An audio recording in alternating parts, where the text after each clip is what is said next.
when I'm setting up my splatter paint, I need a splatter paint booth, which looks like this, and I need a piece of paper, which goes inside the booth. I don't need a placemat because the booth is acting as my placemat. And then I need my paint, my cup of water, and my paintbrush. The goal of my booth is to make it so that my paint doesn't get on anyone else's paper when I'm at my table. So while I'm working, I'm making sure, looking around, and making sure that none of my paint splatters are getting anywhere outside of my booth. If I notice that my paint is getting outside of my booth, I need to take a second, make sure I'm doing my splatter painting correctly, because I do not want to get paint on anyone else's artwork. So to splatter paint, you're gonna need a lot of water on your brush, and once you've gotten paint on your brush, get lots on your paintbrush, you're going to keep your hand, the key is keep your hand underneath the top of the booth, okay? So the hand that's holding the brush should not come above the top of the booth, because when it comes up here, that's when paint starts to splash over the walls. So there's two ways that I can splatter paint. The first way is I can hold my brush in one hand and tap the brush with my other hand.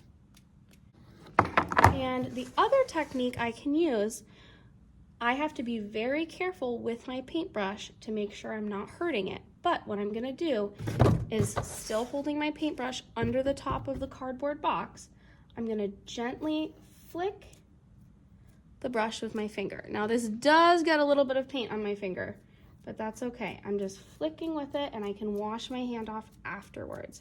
And this is gonna make some really nice small splatters on my paper. Now, in addition to the normal splatter painting, which kind of looks like this, you can add more and more, there's a few different techniques you can try out. The first one is, instead of splatter painting right onto blank paper, actually start by making what's called a wash with your paint and getting the paper really wet and really covering it with paint. This technique is called wet on wet. Once my whole paper is wet, I'm going to dip my brush in some different paint, pick a color.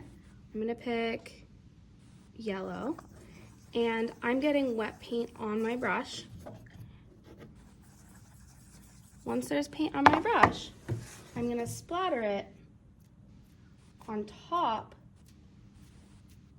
of the wet paint that I just put down. I've added a few colors on top of the blue, and you can see in different areas where the paint was wet, the paints are starting to mix together and make these cool effects.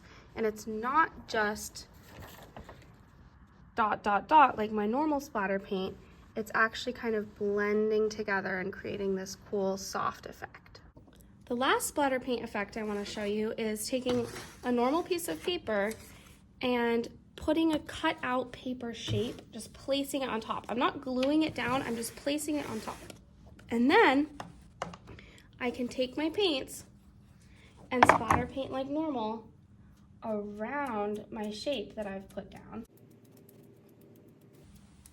And I'm making sure that my paper shape doesn't get moved, because when I take the shape off of my paper, you'll be able to see where it was sitting on the paper.